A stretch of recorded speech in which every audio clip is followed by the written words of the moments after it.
In a recent interview, House Speaker Mike Johnson voiced strong support for President Donald Trump's executive actions on immigration, emphasizing their necessity in addressing the ongoing border crisis. Johnson referred to the situation as an indescribable human catastrophe, underscoring the urgent need for decisive measures. Just cigarette.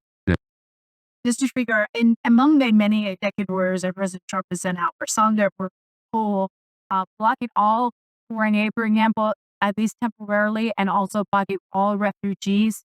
At this moment, there are some Republicans who say, "That's not too far." Refugees from Afghanistan, for example, now who are ready to travel, have been told they can travel.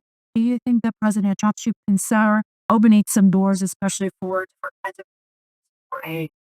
Well, what the president is trying to do right now is a reset. And I don't second guess his decisions on that. He's using his executive authority because desperate times call for desperate measures. Now, our role as the Article 1 branch of the government is to look through legislatively which of these things will be codified. What do we need to address? Obviously, the wide open border has created an indescribable human catastrophe for us that we will be dealing with for decades.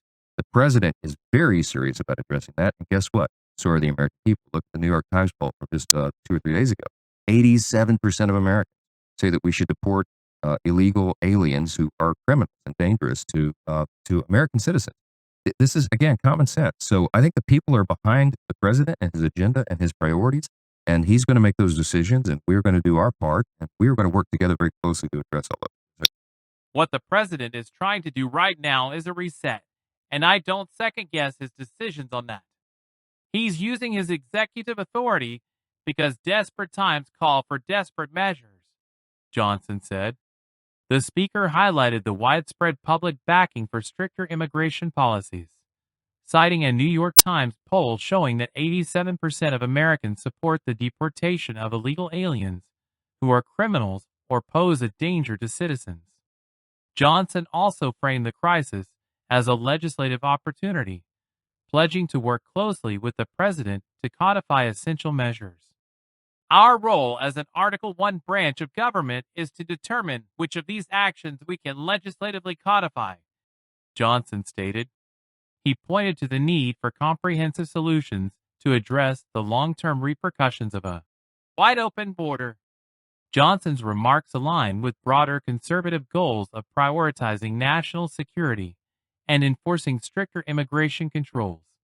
They also signal strong support within the GOP for Trump's use of executive authority to tackle what Johnson described as a common sense issue. The interview comes amid heightened political debate over the balance of executive and legislative powers, as well as the moral and legal implications of immigration policies. The people are behind the president and his priorities, Johnson asserted, reinforcing the GOP's commitment to addressing these challenges collaboratively.